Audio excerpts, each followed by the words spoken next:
Il avait l'air sympa.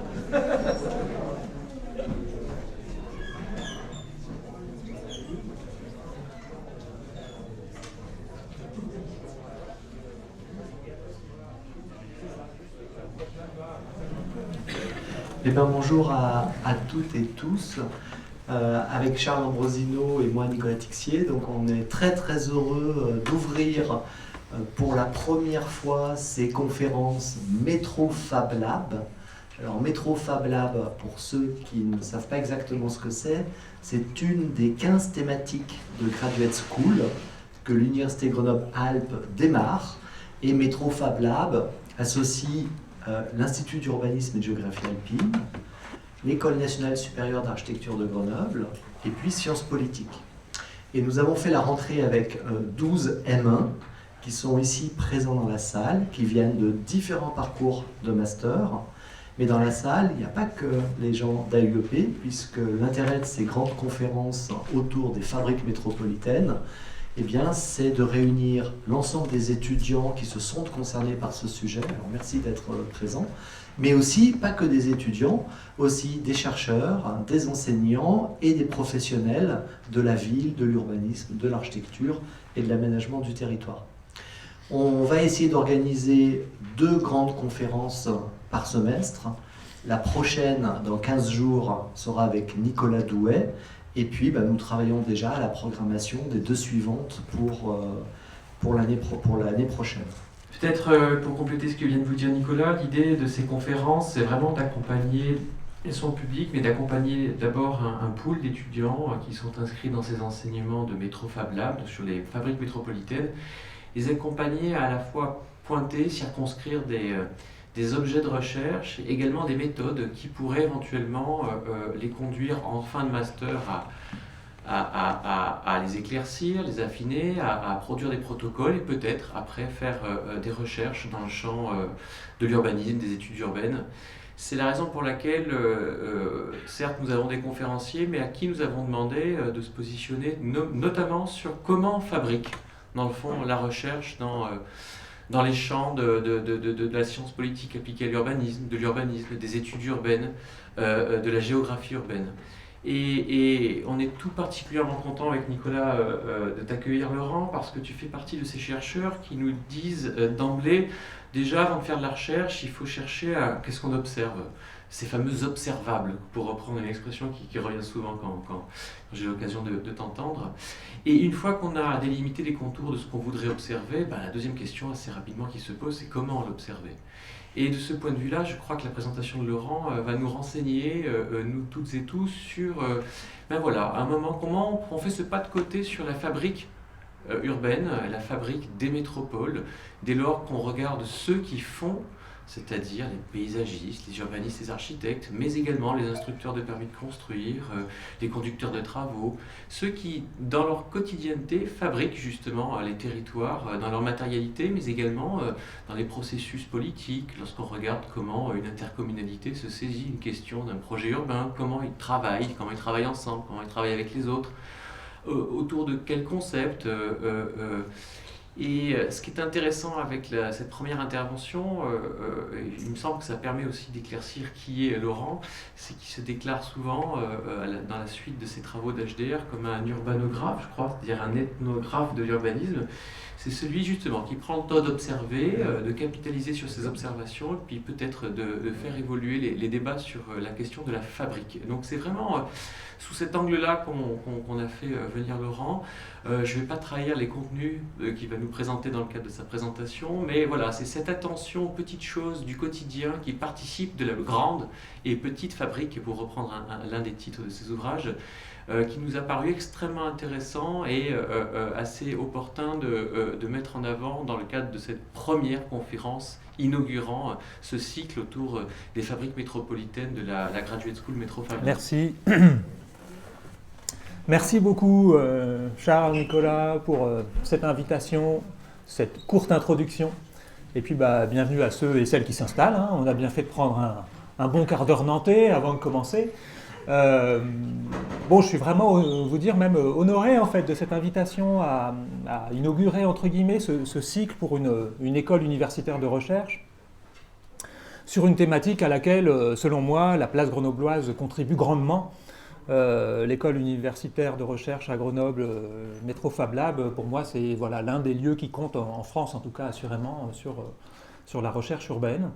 Et donc, ça n'est pas le mythe grenoblois hein, que je réinsuffle ici, mais bien, je pense, des réalités partagées entre des institutions, l'Institut d'études politiques, l'école d'architecture, l'IUGA, et donc cette maudite cour, vous comprendrez très vite pourquoi je l'ai dit maudite, entre la géographie et l'urbanisme, puisque certains d'entre vous sont témoins d'un petit vol plané que j'ai pu faire il y a quelques minutes, et qui me valent un pantalon déchiré, certes, mais un conférencier, espérons-le, à peu près en forme pour vous proposer quelques éléments. Alors, quelques éléments de réflexion, et je n'ai pas tout à fait mesuré le temps, mais je n'en abuserai pas, je vous rassure. En tout cas, une introduction peut-être un peu longue qui nous permettra de revenir sur fabrique et sur critique probablement. Il semblerait que ce soit des mots-clés dans le titre proposé. Et puis je vous proposerai de réfléchir en rebond de recherche en cours plutôt, donc non pas terminée, ne venant pas avec des résultats et encore moins des leçons. Et puis on essaiera peut-être d'en retirer un certain nombre de trucs et ficelles peut-être pour vos démarches de recherche. Alors avant même de dire un peu plus d'où je parle, je le ferai, mais vous voyez, il y a quelques stickers ici, donc ça me permet de ne pas les commenter. Hein. Voilà, vous voyez un petit peu une provenance, un laboratoire, un établissement, l'école d'architecture de Nantes, et puis petit clin d'œil à une situation probablement très proche de celle que vous vivez, et qui fait qu'à partir de janvier prochain, nous serons l'établissement composant de Nantes Université, qui est un peu l'équivalent de l'université Grenoble-Alpes, dans laquelle vous trouvez les composantes au sein de laquelle vous travaillez, et notamment l'école universitaire de recherche, ou la graduate school, comme on dit. Ce début d'introduction, je voudrais le faire quasiment par procuration, et je le fais aussi, c'est un petit clin d'œil au moment dans lequel nous sommes, à savoir demain et après-demain, un colloque PopSu qui se joue également à Grenoble, plateforme PopSu Métropole. Alors, je vais le lire en même temps, mais c'est pour vous... Pour nous mettre dans le bain de cette réflexion sur le statut de la critique. Alors c'est le dernier chapitre de ce petit opus qui lançait les conférences PopSu. Désolé, j'ai pas pris une très bonne résolution, mais vous voyez le titre de l'ouvrage, de ce petit ouvrage, Métropole invisible, les métropoles au défi de la métropolisation. Jean-Marc Hoffner, alors l'auteur, il fut chercheur, il est désormais directeur de l'agence Urba de Bordeaux, et par ailleurs président ce qui doit s'appeler le Conseil stratégique PopSu. Et il termine son opus par ces quelques lignes que je vous lis, puisque c'est une petite introduction par procuration. Cette conclusion d'homme de terrain pêcherait-elle par naïveté ?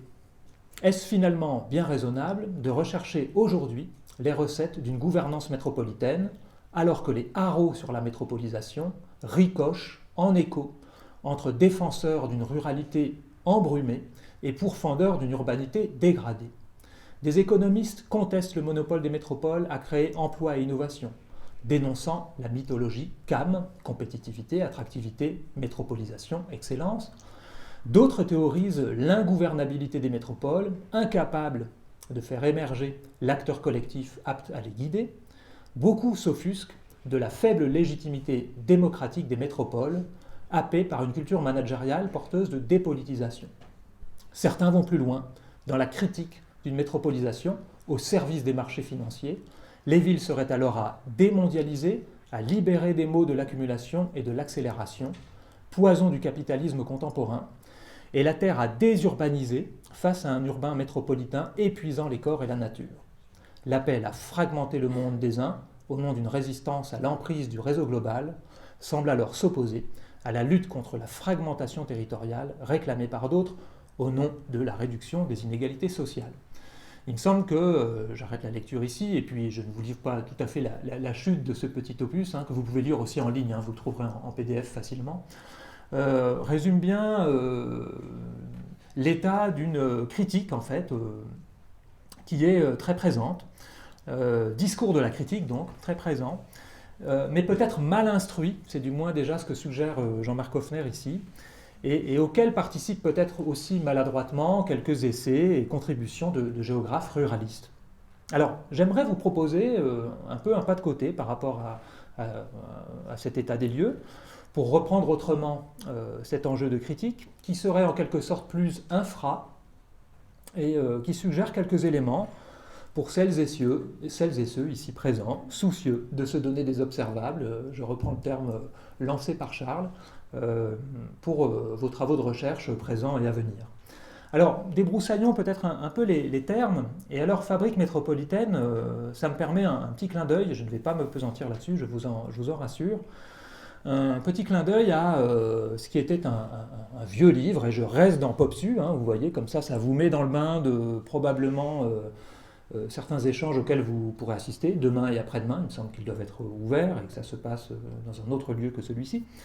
Clin d'œil vers cet ouvrage que nous coécrivons avec quelques collègues nantais, et qui, vous voyez, proposer ce titre avant que cette notion de fabrique fasse florès, hein, et de fait, dans beaucoup d'organigrammes métropolitains, vous voyez des recompositions en cours. C'est le cas à Nantes Métropole, mais c'est le cas aussi ailleurs, dans lesquels le terme de fabrique vient parfois rassembler des éléments qui étaient épars ou qui étaient un peu trop organisés encore en sillon, disons. Alors l'idée, quand on sort ce bouquin en 2009, donc la plupart d'entre vous commençaient peut-être le collège, l'idée, c'était d'associer ces deux enjeux, d'une part d'une réflexion sur ce qui était déjà très présent en France, qui était le régime du projet urbain, à l'européenne, à la française peut-être, en tout cas un projet urbain que l'on peut définir de manière un peu générique, mais en bonne compagnie des collègues du dictionnaire de la géographie et de l'espace des sociétés, comme, je nous cite du coup, puisque j'en faisais partie, le projet urbain comme procédure stratégique, pragmatique et contextuelle de fabrication intentionnelle de l'urbain, tendant à se substituer à la planification standard, téléologique, théorique et universelle. Vous pourrez retrouver cette définition aussi dans cet ouvrage. Et donc, il y avait l'idée d'associer à la connaissance de ce grand projet qui se déclinait à ce moment-là à Nantes, sur l'île de Nantes, sur Malakoff-Régaucher et sur d'autres secteurs, de l'associer à une connaissance qu'on pourrait dire plus ordinaire de la manière dont la ville se transforme en dehors de ce régime du grand projet, qui était déjà fortement raconté. Et là, j'y reviendrai tout à l'heure, en fait. Hein, c'est vrai, confronté à une situation dans laquelle la narrativité de ces projets est très forte et pose des questions, en fait, aux chercheurs qui veulent comprendre de quoi il s'agit. Pour autant, il ne s'agissait pas d'opposer nécessairement la petite et la grande fabrique, certainement de montrer ce que l'une doit à l'autre, et puis je vous montre peut-être un petit extrait du sommaire, ça pourrait servir à quelques exercices d'archéologie, mais en tout cas, avoir en tête bien sûr que l'histoire du grand projet, c'est aussi l'histoire des grandes figurations, de tout ça, on sait que ça compte, je pense à les grandes vues d'Alberti par exemple, ont bien sûr compté, donc il ne s'agit pas de jeter tout ça, bien entendu, mais en tout cas de les associer à une connaissance plus réaliste, j'y reviendrai tout à l'heure probablement. Et donc, comme je le disais tout à l'heure, de comprendre ce que la grande fabrique fait à la petite fabrique et symétriquement, pourrait-on dire. Alors, la notion de fabrique, elle a par ailleurs une étymologie intéressante à rappeler. Outre de désigner le travail du forgeron, la fabrique, c'est une association qui gère le projet de construction d'un nouvel édifice. Et c'est un sens attesté au Moyen-Âge, hein, au XIVe siècle. On peut, si vous voulez, considérer la fabrique comme une instance de gestion du temporel d'une institution religieuse. En tout cas, c'est dans ce sens qu'on le trouve à cette période. Et vous trouvez dans le conseil de fabrique des fabriciens. Cette nécessité de différencier du coup une structure dédiée, celle dont je parle, et dans une époque très lointaine, se rapproche peut-être d'un certain nombre d'enjeux contemporains, de même que l'on peut intégrer un sens qui arrive un peu plus récemment, au XVIIe siècle, hein, il faut s'entendre, où la fabrique désigne plutôt l'activité à l'outillage restreint qui permet de distinguer la manufacture de l'usine. Donc il ne s'agit pas pour autant de camper dans une seule manufacture pour comprendre le travail des fabriciens. Il faut aussi s'assurer de mener des analyses que vous pouvez mener aussi bien dans les fabriques que dans les manufactures. Et si je joue en concordance des temps, pour me rapprocher du contemporain, pour comprendre à la fois la production de standards et la production de spécificités, de références circulantes et de cultures professionnelles situées. J'y reviendrai ensuite avec quelques exemples que je me propose de convoquer. Alors cette ouverture de la focale sur la fabrique au sens large, elle est intrinsèquement liée au pragmatisme, et là aussi j'y reviendrai tout à l'heure. Peut-être qu'en première approche, et puisque je me suis permis de l'étymologie ou de convoquer une histoire très ancienne, peut-être qu'en première approche, on peut dire que, entendu comme un courant philosophique important, le pragmatisme s'attache à l'enjeu des actions et de leurs conséquences. Conséquences en termes de traces laissées, conséquences de nouvelles choses produites, conséquences en termes de public qui se forment ou qui se déforment via le passage des choses, des actions. Et donc, on peut peut-être s'accorder sur le fait que notre travail, quand on est un chercheur urbain, c'est plutôt d'essayer de tracer des activités. Et peut-être de ne pas partir de ces encombrants, le terme est un peu méchant, j'avoue, que sont des modèles, des doctrines et des courants.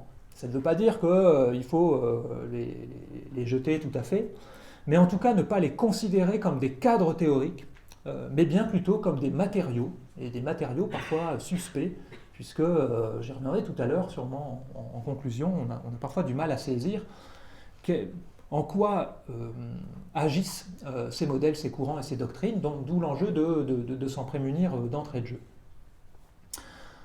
Alors, Charles l'évoquait, mais voilà, on est là entre chercheurs, en herbe, plus ou moins en herbe, et je me disais que c'était l'occasion de ce petit clin d'œil vers des documents qui sont souvent confidentiels, celui dans lequel, dans mon habilitation à diriger des recherches, je propose en fait d'explorer les facettes d'une fabrique urbaine qui se décline de différentes manières, mais en tout cas des chapitres que je vais essayer d'explorer dans ce travail.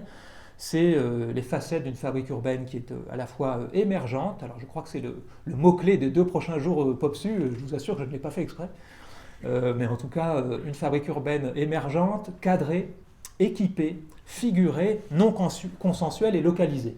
Je vous promets qu'on ne va pas non plus maintenant arpenter 6 chapitres de l'HDR pour endormir tout le monde au bout de 3 quarts d'heure. Mais en tout cas, c'est aussi pour vous faire pour faire ce petit clin d'œil vers vers un manuscrit que vous pourrez retrouver sur HAL. Il est disponible dans le cadre de cette politique importante de sciences ouvertes dans laquelle nous sommes engagés. Et donc, dans ce document, je proposais en effet d'aller vers ça, d'aller vers ces différentes facettes de la fabrique. Donc vous voyez bien, sans faire un cours sur la fabrique, que ce sont des activités urbanistiques auxquelles nous avons affaire, que ces activités se déploient dans des mondes professionnels variés. Et on peut vraiment, en première approche, si on y tient, considérer que ces mondes sont aussi bien ceux de la maîtrise d'ouvrage, de la maîtrise d'œuvre, de l'assistance à maîtrise d'ouvrage, mais on voit aussi, quand on essaie de tracer ces activités, que les limites entre ces mondes sont poreuses, assurément, et finalement, ces étages ne sont pas les plus pertinents non plus pour essayer de comprendre ce qui se joue, ce qui se passe. Donc non seulement je vous dis que les courants, doctrines, etc., c'est pas forcément, mais même les maîtrises d'ouvrage, maîtrise d'œuvre et assistance à maîtrise d'ouvrage, c'est peut-être pas la meilleure entrée. Comme dans beaucoup de mondes professionnels, on peut dire toutefois que nous avons affaire donc à des activités, je le disais, activités urbanistiques, mais des cultures professionnelles au travail. Et ce que je vous proposerai derrière, c'est d'essayer d'être attentif à ce que ce haut travail peut vouloir dire. Et que ces activités ne cessent d'opérer un certain nombre de passages de relais, s'ajustent, se recadrent, et que suivre les professionnels, c'est les suivre aussi bien dans un travail de réunion, sans cesse et que ces professionnels sont dans les collectivités locales, dans des organismes d'aménagement, dans des bureaux d'études, et que les hommes et les femmes de bureau, pour reprendre des analyses que pouvait proposer un sociologue qui est Howard Hughes et les prises de ces professionnels permettent de comprendre un certain nombre de choses qui relèvent principalement de la régulation. Alors tracer les activités urbanistiques, ça revient plutôt à proposer une ethnographie qu'on peut dire multisituée, une ethnographie combinatoire, et l'idée, si vous voulez, en tout cas la tentative en recourant à ces méthodes et à ces postures, c'est d'avoir une connaissance qui serait peut-être plus réaliste de l'urbanisme. Et on peut dire, analogie qui peut vous parler peut-être, que de la même manière que des chercheurs en sociologie des sciences, il y a au moins 30 ans, ont pu s'intéresser à la science parlante plutôt qu'à la science parlée, on peut dire ici, et là je me permets de situer une collègue qui avait beaucoup travaillé sur cette question de l'interaction au travail, Lorenza Mondada, connue par quelques-uns dans la salle, je la cite disant « L'organisation de l'interaction dans la réunion a des effets configurants sur plusieurs de ses dimensions, les formats de participation, les identités et catégories, ainsi que les trajectoires d'objets et de discours. » Alors, fabrique métropolitaine, disons ici sans en faire trop un objet de dissertation, que c'est une extension finalement de cette notion de fabrique urbaine. Elle tend à pointer vers une échelle institutionnelle, qui est souvent l'arrière-plan de bien des discours de la critique, comme ceux pointés par Hoffner tout à l'heure. Elle pointe vers des acteurs spécifiques, probablement, mais aussi vers des processus d'urbanisation, des répertoires d'arguments, de la vie en commun. Et il y a un enjeu à comprendre justement à quel point ces activités sont des activités critiques au sein des métropoles. Alors ça, je l'évoque parce que c'est un sujet qui est à peu près au cœur d'une thèse qui se terminera l'an prochain, de Lucille Garnier, qui travaille à cheval entre les métropoles de Nantes et de Grenoble, et donc au sein de notre laboratoire, qui est aussi à cheval entre Nantes et Grenoble, et donc qui consiste à essayer de voir d'où naissent, avec quelle portée, ces activités critiques dans les métropoles. Alors du coup, ça me fait une petite transition vers cette notion de critique, puisque c'est dans le titre également. Comment peut-on concilier des recommandations que je peux essayer d'évoquer depuis quelques minutes, qui sont de l'ordre du tracé, avec d'autres qui pointent les enjeux d'une critique? Ce n'est pas simple a priori, puisque vous avez peut-être plutôt entendu dans ce que je viens d'évoquer des enjeux qui seraient acritiques, le A étant le A privatif ici. Alors avant d'en venir à des enjeux de recherche, on pourrait peut-être préciser deux choses. D'une part, qu'il existe une critique sociale, j'ai commencé à l'évoquer avec Jean-Marc Hoffner, mais c'est aussi l'occasion de vous montrer et de faire signe vers la dernière livraison de la revue Métropole. C'est un numéro qui est en ligne depuis peu et qui concerne la question des contestations de la métropole, avec une introduction que je vous recommande, plutôt fournie, argumentée, et qui met en perspective ce numéro.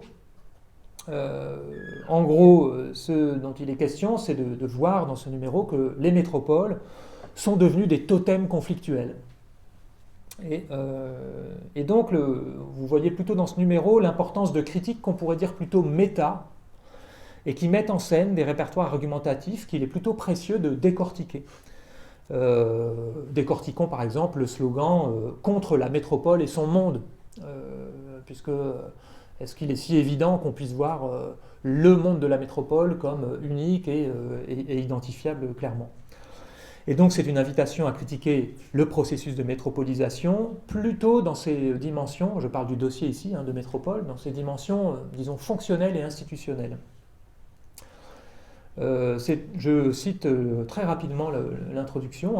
En gros, c'est un dossier qui plaide, disons, pour une réflexion sur les conditions d'émergence de ces mobilisations, leur répertoire d'action, la construction de la métropole comme problème public, les caractéristiques des individus et groupes sociaux qui s'engagent dans ces mouvements, la structure des opportunités politiques qui les conditionnent, et enfin, leurs effets sociaux et politiques. Fin de citation. Et donc, on peut dire qu'il s'agit principalement, dans les différentes contributions, d'une critique sociale de la métropole. Alors, je pense qu'il n'y a pas besoin d'insister en fait pour qu'on comprenne que cette critique sociale s'est assez fortement ces derniers temps, ces récentes années, réarticulée à une critique politique, et dont témoignent différentes listes aux différents scrutins municipaux. Moi, j'ai des collègues en géographie sociale qui ont assez fortement regardé ce que racontait la liste Nantes en commun aux élections de 2020. Et vous pourrez voir leur contribution dans ce même numéro de Métropole. Alors, critique sociale, ça vaut le coup de dire deux mots de ce qu'est l'autre critique. Alors, l'autre critique, je fais une référence ici à un classique que vous avez peut-être lu, mais vous n'étiez même pas encore au collège. C'était le Nouvel esprit du capitalisme, bien sûr, de Boltanski et Capello, dans laquelle, cette œuvre majeure, quoi, en fait, dans laquelle ils essaient de décortiquer quels sont les effets dans l'histoire des rapports entre ces deux critiques, la critique sociale et la critique artiste du capitalisme. Alors, dire deux mots de la critique artiste ici, ce serait de dire que cette critique, elle est probablement plus discrète que l'autre aujourd'hui, que la critique sociale, à propos des métropoles, hein, je garde mon fil directeur, mais elle est discrète et elle est peut-être plutôt instrumentalisée par la fabrique elle-même.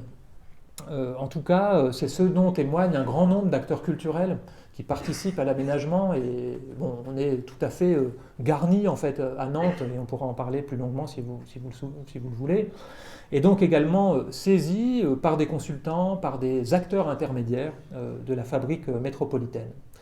Mais alors que serait, et c'est un peu différent ce que je vais aborder maintenant, disons une critique de recherche. On peut bien sûr penser que c'est consubstantiel à l'activité de recherche. On peut aussi penser aujourd'hui qu'il y a quelques troubles qui existent quant aux différences ténues entre recherche et expertise, d'où l'intérêt peut-être de réfléchir un peu sur cette critique de recherche. Alors d'où est-ce que je parle? Je pense que vous avez commencé à le cerner un peu, et avant d'arriver sur les deux cas qui, j'espère, susciteront de l'intérêt pour vous, vous préciser un petit peu plus finalement d'où je parle. Alors vous l'avez peut-être compris, j'essaie d'éviter ce que je considère être deux écueils. D'un côté, l'écueil, disons, de l'intellectuel en orbite, en fait, qui n'a plus beaucoup de terrain, qui circule et qui est plus sollicité que chercheur de terrain.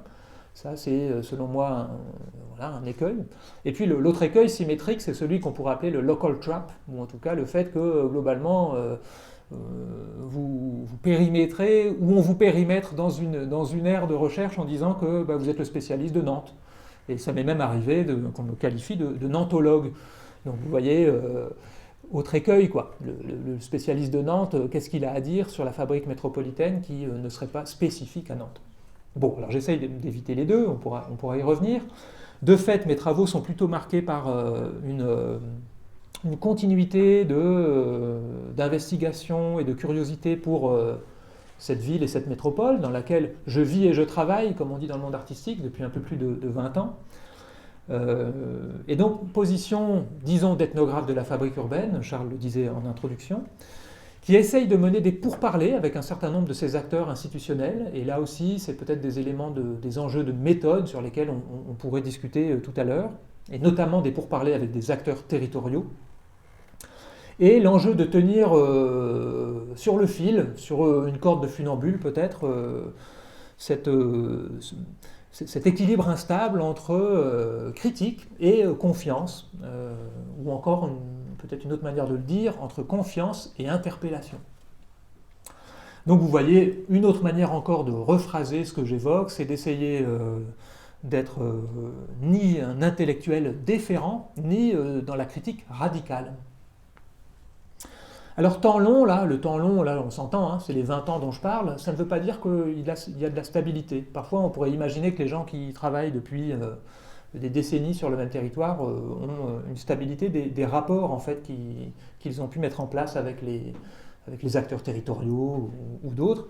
Et le travail, je peux vous le confirmer, il est tout le temps à remettre, parce que les acteurs changent, parce que la forme d'une ville change plus vite que le cœur des mortels, hélas, et on peut dire que les rapports acteurs-chercheurs sont assez variables, suivant bien sûr les dominantes des politiques, mais ça va bien au-delà aussi des changements techniques, des cultures professionnelles de ceux avec qui vous échangez, etc. Donc, vous n'avez pas une place une bonne fois pour toutes, même si, de loin, depuis Sirius, vous n'avez pas bougé tant que ça.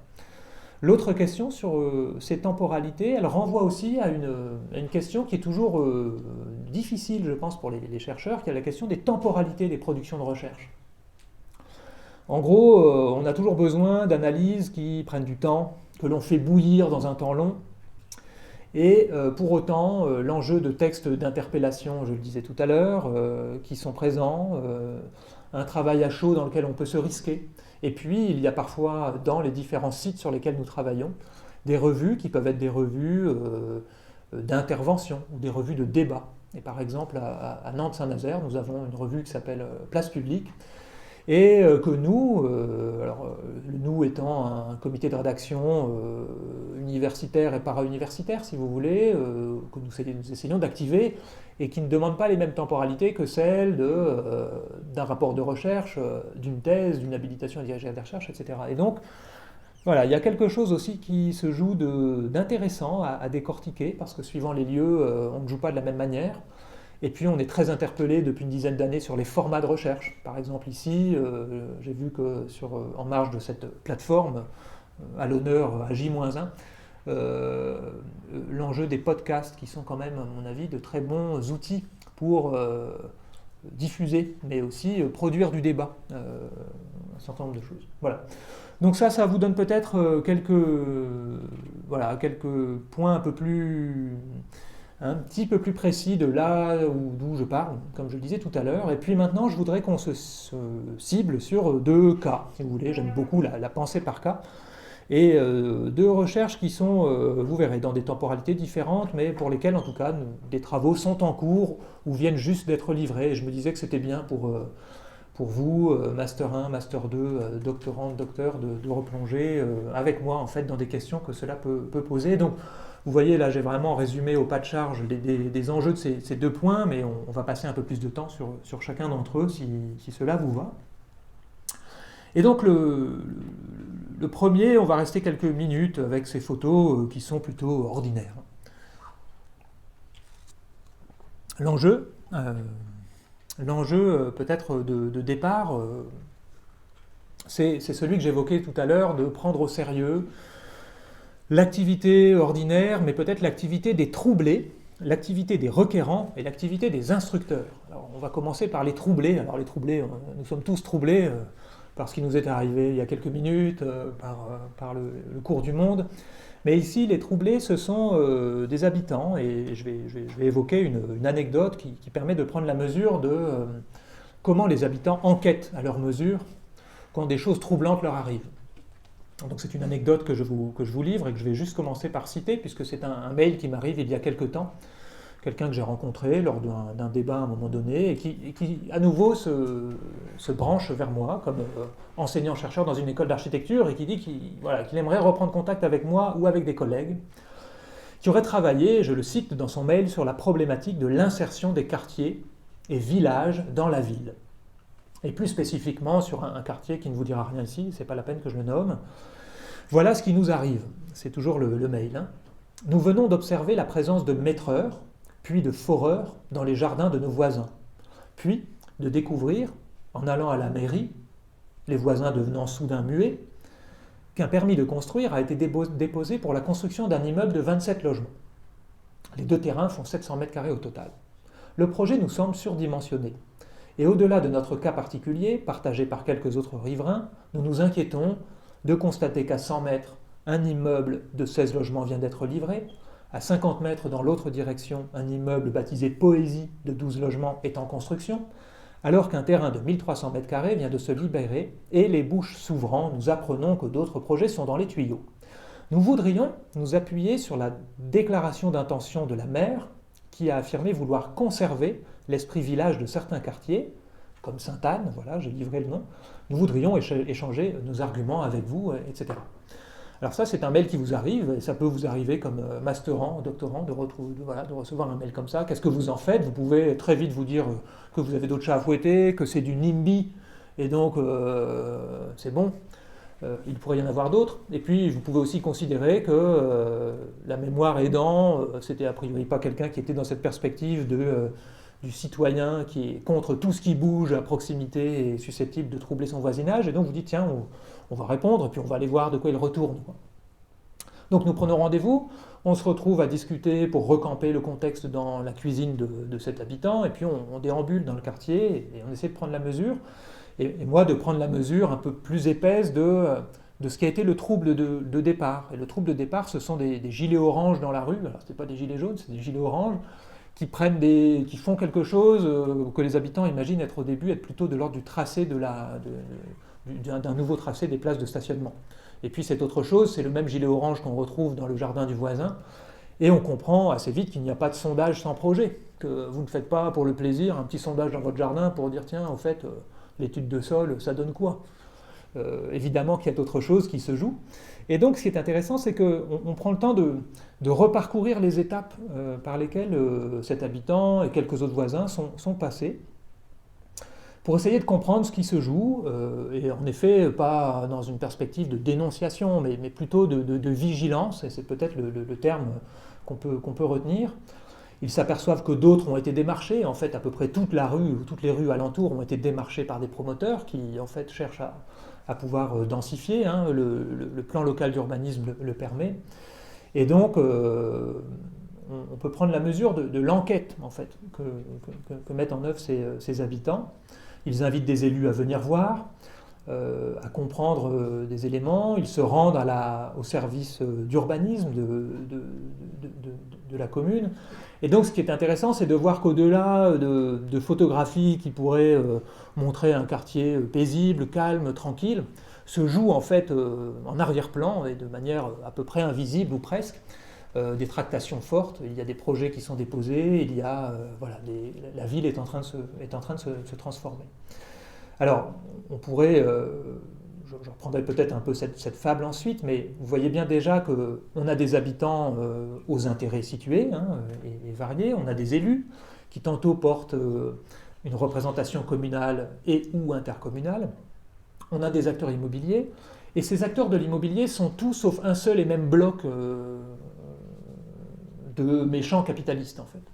Et ça, c'est quelque chose que vous pourrez retrouver dans une enquête qu'a pu mener Dominique Lorin en région parisienne, dans un livre qui s'appelle, j'ai dû le mettre, oui, alors là, vous voyez les couleurs saturées, L'urbanisme 1.0, enquête sur une commune du Grand Paris.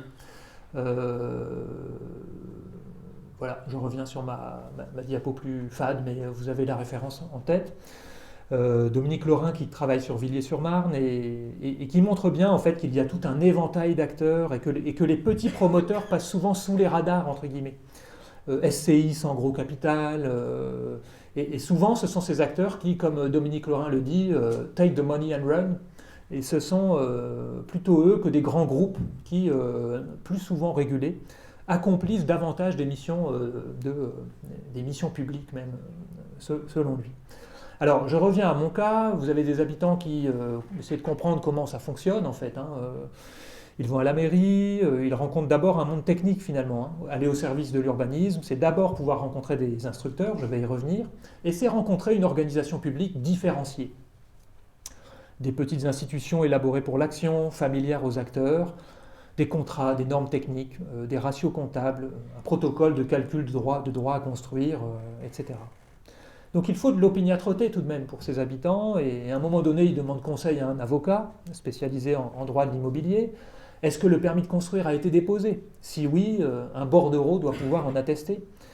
En mairie, on finit par le trouver, mais on apprend ensuite que le dossier déposé était incomplet, et donc on n'a pas lancé le fameux délai des 2 mois, etc. Et puis le délai est allongé parce qu'on apprend qu'il faut aussi l'avis de l'ABF, et donc voilà un autre acteur qui entre en scène, si vous voulez, cet ABF qui veille à l'application des lois, comme vous le savez, sur les abords des monuments historiques, les espaces inscrits ou classés, les secteurs sauvegardés, les zones de protection du patrimoine architectural, urbain et paysager, et qui s'appellent maintenant des AVAP. Et l'ABF, il donne son avis il est conforme ou il est simple. Bref, il y a tout ça que des habitants apprennent chemin faisant. Et donc on voit bien ici, je vais arrêter avec mon petit cas bientôt, qu'il n'y a pas que des acteurs et des rapports de force. Il y a aussi des actants, des objets plus ou moins techniques qui ont une certaine portée. En l'occurrence ici, des documents de réglementation, des documents de planification également. Et ces documents, ils sont prescriptifs, ils sont évolutifs. Par exemple, dans le nouveau plan plan local d'urbanisme métropolitain, il est notamment question de pouvoir remplacer des arbres classés. Alors ça, est-ce que c'est de l'assouplissement du PLU ou est-ce que c'est quelque chose de plus intelligent que la version arbre classé, donc sanctuarisé ou pas d'arbre? Voilà, normalement, la caractéristique de ces documents, et vous le savez bien sûr, c'est qu'ils ont été discutés, ils ont été justifiés publiquement, et ils sont aussi doublés de récits qui les confortent, qui les interprètent, ou qui parfois s'en écartent. Et là, c'est à ce niveau qu'on peut retrouver notre habitant qui veut confronter en fait les propos de Johanna Rolland, la maire de Nantes, à ce qu'ils vivent, hein, puisque il me rappelle, citation de la maire, « J'entends cette aspiration à des villes moins minérales, cette volonté de diminuer la place du béton, c'est la raison pour laquelle j'ai souhaité donner une inflexion plus nature à nos futurs projets. Mais si on veut éviter l'étalement urbain, il faut aussi construire au cœur de la ville en restant attentif à la douceur de vivre. » Fin de citation, c'est Johanna Rolland, ça pourrait être un autre élu, bien entendu, mais vous voyez le discours, quoi, le discours qui essaie de ménager des aspirations et puis est-ce que ce sont des contradictions? En tout cas, quelque chose comme de l'ambivalence, certainement, dans laquelle des habitants vont pouvoir demander, en fait, non pas des comptes, mais des choses peut-être plus précises que cette manière de ménager les deux éléments. Alors si on s'arrêtait très provisoirement sur ce cas, on peut déjà en tirer un certain nombre de fils, de recommandations méthodologiques. D'abord, aborder le projet, bon là c'est un projet d'un promoteur immobilier qui est en train de se faire, d'abord l'aborder comme un collectif de dénonciation et de réalisation. Vous voyez, ne pas partir de quelque chose qui ne serait pas ce collectif d'énonciation et de réalisation. C'est probablement aussi, et c'est pour ça que je voulais convoquer cette anecdote, s'inscrire dans des cours d'action pour comprendre ce qui agit. En fait, les habitants sont très bien dotés pour comprendre ce qui agit à un moment donné, ce que fait un géomètre, ce que fait le règlement, tel moment du règlement du PLU, ou ce que fait le secteur sauvegardé. Et puis, un troisième point peut-être qu'on peut retenir provisoirement, c'est d'être attentif à ce qui n'est pas une controverse spatiale, mais qui va peut-être le devenir. Et ça, c'est tout l'enjeu d'être généralement attentif à ces controverses. Et donc, tout cela milite probablement pour cette économie politique du détail qu'appelle de ses voeux Dominique Lorrain, dans ce livre orange que vous reverrez dans quelques minutes. Alors, ça nous permet de peut-être glisser vers l'enjeu d'une connaissance qui pourrait être plus réaliste et plus forte d'un niveau de travail de la ville qui est ce niveau des instructeurs. Alors, de ce côté-là, ça me permet cette fois de venir décidément à cette diapo avec seulement 4 références. Je me suis dit, on ne va pas charger la barque. S'il fallait convoquer une analyse qui, je pense, est très prometteuse pour des gens qui s'intéressent à la fabrique urbaine, c'est probablement la fabrique du droit de Bruno Latour, qui est un travail de terrain, d'ethnographie du Conseil d'État, et qu'il essaye de comprendre dans ses prémices, dans sa portée, etc., sans être spécialiste. Ce qui fait d'ailleurs que généralement, vous ne croisez pas beaucoup de juristes qui ont lu la fabrique du droit, qui trouvent qu'ils ne savent pas comment loger ça en fait dans leur bagage, et on comprend, mais en tout cas, je crois que vous pouvez trouver beaucoup d'intérêt à le lire. En général, à lire Latour, on ne s'y ennuie pas, mais je pense qu'il y a beaucoup d'éléments méthodologiques dont vous pouvez vous inspirer pour des observables d'un même genre. Voilà.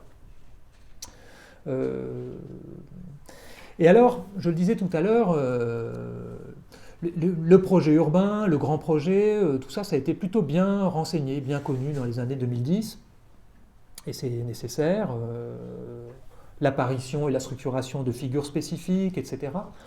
Et donc, je vous disais, l'enjeu peut-être de comprendre un peu mieux ce que font des professionnels de terrain, comment ils négocient dans le cadre de leurs prérogatives, avec différents demandeurs, avec différents postulants, qui peuvent être des acteurs privés de la société civile, plus ou moins organisés, qui peuvent être des habitants qui vont déposer un permis de construire, promoteurs avec des projets immobiliers, autres groupements jusqu'à des gens qui vont avoir un projet d'habitat participatif et qui viennent parfois seulement s'informer et qui sont de potentiels lanceurs d'alerte. C'est un peu le cas de cet habitant dont je vous parlais tout à l'heure. Et donc vous avez des acteurs qui rencontrent cet ensemble en fait varié de postulants. Et donc nous rencontrons ici ces instructeurs de permis de construire, le niveau de l'autorisation du droit des sols. Et le contexte plus large dans lequel nous sommes, alors appelons-le le contexte de transition socio-écologique, il concerne aussi fortement ce niveau, avec des injonctions contradictoires. J'essaye de vous les illustrer. C'est permettre la densification tout en ménageant la nature en ville. C'est accompagner un rythme soutenu de construction tout en préservant un certain nombre d'urbanités. Et donc l'intérêt d'une ethnographie des instructeurs de permis, c'est de considérer peut-être un moment particulier de la fabrique architecturale et urbaine.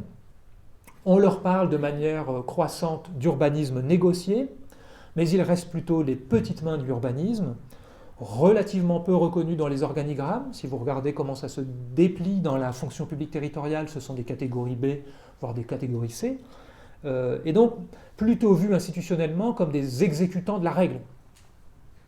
Pourtant, ça n'est pas tout à fait ce qui se passe sur le terrain, pour peu qu'on prenne un peu le temps d'observer ce que font les instructeurs.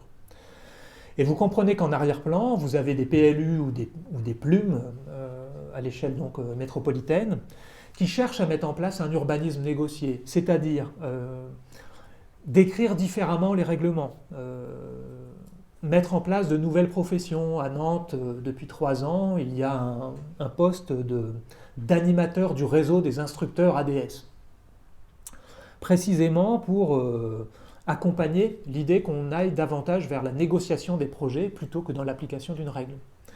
C'est aussi un marché public renouvelé pour l'intervention d'architectes conseils qui a été fait récemment. Et ça concerne un peu plus de 100 personnes dans la collectivité, tout ça. C'est pas, vous voyez, c'est pas rien, c'est pas le geste d'un urbaniste concepteur qu'on va convoquer, c'est plus de monde. Et donc l'enjeu, c'est de pouvoir mettre en œuvre concrètement un nouveau PLU, c'est d'être en position de se familiariser davantage avec les opérateurs, d'être davantage dans les allers-retours avec des gens qui vont déposer un projet. Et donc les routines professionnelles sont plutôt bousculées par un nouvel esprit de la règle, si l'on veut. Et donc vous voyez que ce travail qu'il s'agit de faire ici, ça va combiner plutôt une sociologie de l'action organisée, une sociologie de la traduction, et puis peut-être des théories de l'apprentissage collectif. C'est plutôt ça dont on va avoir besoin. Alors quand je dis on, c'est moi-même dans le cadre du programme Pop Sudante, mais surtout un doctorant qui vient d'avoir un financement et qui, à partir de janvier, va travailler sur ce niveau de ceux qui ont déjà été fortement renseignés dans d'autres cadres, qui sont les street level bureaucrats, et donc qui sont ces bureaucrates de terrain, qui peuvent être des gens qui travaillent au guichet généralement, mais alors ce travail de guichet, il est évidemment différent selon que vous travaillez à la CAF, selon que vous travaillez à l'instruction des permis de construire. Et vous voyez bien d'ailleurs que ce sont différents métiers qui sont très confrontés à la question de la numérisation de leurs activités, du rapprochement et de la distanciation du public. Alors moi je devais commencer une longue série d'observations des instructeurs au travail tous les matins à Nantes Métropole en mars 2020, autant dire qu'il s'est passé quelque chose qui a empêché tout ça. Et que ça a accéléré un certain nombre de processus de numérisation et du fait que maintenant, à Nantes Métropole en tout cas, quand vous voulez discuter avec un instructeur de permis de construire, vous prenez rendez-vous. Ce qui n'était pas le cas avant. Avant, toutes les matinées, vous pouviez aller toquer à la porte et dire voilà le numéro de la parcelle, voilà ce que j'aimerais comprendre, voilà ce que j'aimerais savoir. C'est un peu différent. Et ça, on ne va pas remercier la pandémie pour avoir transformé les choses. Alors, si exercice critique il y a sur ce premier exemple, disons que c'est plutôt dans l'intention de recherche qui va plutôt aller regarder des observables peu renseignés. En fait, quand on fait le travail de recension, on se dit mais il y a relativement peu de choses en fait sur ce niveau de la fabrique de la ville. Vous avez des quantités d'ouvrages plus ou moins hagiographiques sur des concepteurs, des grands projets, des grands maires, ça vous trouvez, il y a même des collections entières chez des éditeurs qui ont proposé ça. Par contre, voilà, les instructeurs, a priori, il n'y a pas grand-chose. Donc, On peut se dire ici qu'une recherche qui est relative aux petites mains de l'urbanisme, ça y est, je le fais pour une première fois, je mets des guillemets à ce que j'évoque, c'est plutôt dire que s'il y a un exercice critique ici, c'est qu'il s'exerce dans un décalage de la focale et peut-être un soutien, même très discret, à des acteurs qui sont en première ligne. C'est-à-dire que vous allez rendre visible un travail que personne n'avait trop rendu visible, en tout cas dans les rares lecteurs de la recherche urbaine, et c'est peut-être déjà ça. Disons que c'est une opération critique. Je n'ai pas commenté tout ce que vous voyez à l'écran, mais l'écran sert à ça, donc c'est juste pour pointer effectivement du côté de ces street level bureaucrats l'intérêt de ce livre de Vincent Dubois, La vie au guichet, relations administratives et traitement de la misère. Donc là en fait on a d'autres cas, c'est un classique des sciences politiques appliquées à l'urbain, et puis les deux autres j'en ai parlé, donc voilà, je ne vais pas m'y attarder. Si vous voulez, c'est mon premier cas de figure dans lequel vous voyez, je n'ai pas forcément beaucoup de résultats, mais je vous ai dit d'où je parlais, l'enjeu d'une thèse qui va commencer, donc d'essayer de comprendre ces arcanes. Et c'est intéressant parce que c'est un doctorant qui est juriste de formation, qui est passé ensuite par un master d'urbanisme, vous en connaissez quelques-uns à Grenoble, et donc il commence une thèse dans le champ des études urbaines. L'autre cas, alors là, ça se présente moins bien, vous voyez, c'est quasiment ce qui m'est arrivé en arrivant tout à l'heure, et pourtant, vous allez voir qu'il me semble qu'il y a de l'intérêt à travailler sur le sans-issue. Alors, le sans-issue ici, c'est un écho à un numéro d'une revue qui, là aussi, vient de paraître, je ne sais plus si je l'ai mis dans mon diaporama, mais je vais le mentionner, c'est les cahiers de la recherche architecturale, urbaine et paysagère, dont la dernière livraison porte sur les projets en déroute et ce que l'on peut en comprendre. Alors, un des points de départ de ce qui a été à un moment donné l'appel à article avant qu'un dossier sorte, c'était non pas un agacement, l'agacement il existait peut-être mais il y a déjà des années, en tout cas une sorte de fatigue à avoir une obsession à ce que de nombreux acteurs, de nombreux collègues même travaillent sur les bonnes pratiques. Alors, c'était évidemment dans le champ professionnel des guides, des manuels de tous ordres. Alors ça c'était vrai dans le management des organisations, c'est vrai en psychologie. Et puis du côté territorial, c'était dans cette idée d'une injonction à la compétitivité et à la réussite avant de passer à la résilience, puisque nous y sommes arrivés également, apprendre des réussites pour pouvoir les transposer. Ici, chez nous, et ça c'est le lot commun de bien des professionnels de la transformation spatiale, sans oublier la condition du consultant, dont c'est souvent la raison même d'existence. Alors évidemment, il y a des intérêts au voyage d'études, au déplacement finalisé, mais on peut aussi poser des questions assez élémentaires à cette question des bonnes pratiques. Qui décide de là où il faut aller voir? Qui a installé les candélabres pour mettre en lumière la bonne ville? En général, on trouve des raisons qui sont des raisons politico-scientifiques, la plupart du temps d'ailleurs. Des enjeux politiques sont présents ici. Et puis, si ça vous intéresse, je parlais d'Observable tout à l'heure, peut-être que 2 jours d'Observable de Popsu Métropole ici vous donnerait quelques clés de ce que ça donne pour ce programme-là. Et puis donc, je le disais tout à l'heure, beaucoup de pratiques du storytelling qui désignent une époque dans laquelle la phase de conception elle-même est très médiatisée, pointe la communication comme un enjeu majeur, et les démarches et les opérations, avant même d'être lancées, sont minutieusement testées, et aucune politique publique aujourd'hui ne semble pouvoir être lancée si elle ne s'inscrit pas sous les auspices de la co-conception. Alors, bonnes pratiques, bons outils qui sont vus comme des manières de gagner du temps, la plupart du temps, dans l'élaboration d'un projet. Mais y recourir sans discuter les contextes qui les ont fait émerger, sans discuter des interactions qu'ils ont nécessitées, c'est sûrement faire un court-circuit qui a toutes les chances de manquer en fait les objectifs attendus. Vous connaissez sûrement dans le champ de la planification une opposition utile tout compte fait qui peut opposer le procédural et le substantiel. Disons que dans le procédural, on va essayer justement d'interroger toutes ces interactions qui ont fait que telle ou telle action a été rendue possible. Et dans un autre cas de figure, c'est une recherche ancienne qu'on avait menée avec une collègue sociologue, des entretiens avec un adjoint à l'urbanisme qui lui témoignait de son expérience dans un cabinet ministériel qu'il a fait sur un temps assez court. Et je le cite, pour vous donner un peu la problématique de ces bonnes pratiques. Alors le grand discours, je le cite, Daniel Affray, alors le grand discours que j'entends dans les systèmes centraux, c'est « l'expérience nous a montré que ». Alors ça c'est terrible, parce qu'une fois que l'expérience nous a montré que, tu ne causes plus de l'expérience, puisque ça y est, on a tiré des leçons de l'expérience, donc maintenant on a des règles. Fin de citation. Alors d'une manière peut-être simple de convoquer ce problème tout compte fait de ne plus parler de l'expérience. Alors ces propos permettent peut-être d'insister sur l'enjeu de l'élaboration elle-même d'un projet, de la dynamique de groupe, de l'exploration collective et du récit de projet. Je vais vous donner un autre exemple que celui nantais, puisque je ne vais pas parler que de Nantes, vous avez bien compris l'un des enjeux aussi que j'évoquais au départ. Et cet exemple, je vais le citer à nouveau de quelqu'un que nous sommes quelques-uns à apprécier, je pense, dans la salle. C'est Michel Marié, qui a été urbaniste, sociologue, et qui, lui aussi, je dirais, alors c'est différent de Jean-Marc Hoffner, mais vous voyez, trajectoire académique, trajectoire professionnelle assez mêlée, enjeu pour la recherche incitative. Donc cette recherche incitative qui est dans la commande de recherche et qui dit, tiens, quel genre de recherche serait intéressante pour arriver à telle ou telle question. Michel Marié qui écrit un article il y a longtemps, mais là je ne vais pas vous parler de l'article, je vous parle d'une conversation. Je crois qu'il faut souvent prêter beaucoup attention aux conversations, j'y reviendrai peut-être en conclusion.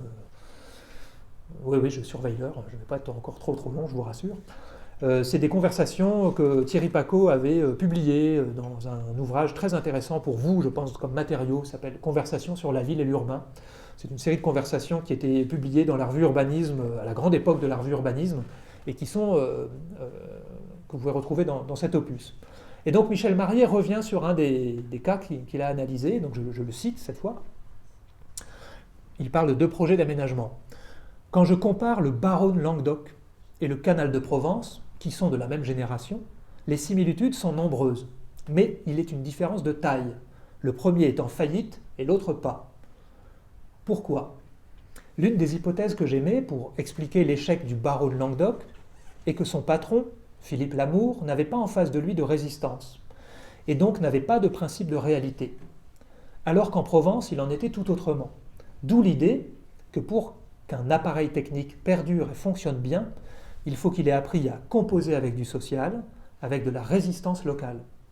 Si le canal de Provence a eu de meilleurs jours, c'est non seulement parce qu'il avait à tenir compte du pouvoir politique, un pouvoir fort, incarné par le maire d'une ville d'1 million d'habitants, Marseille, mais aussi parce que l'administration parisienne lui avait imposé d'assimiler dans son réseau, et donc d'en accepter les us et coutumes, un vieux canal créé au XIXe siècle et qu'il fallait rénover.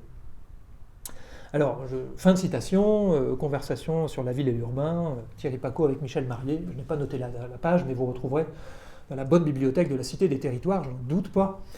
Les enseignements de cette anecdote sont nombreux, notamment de ce que c'est que de faire se composer la technique et le social.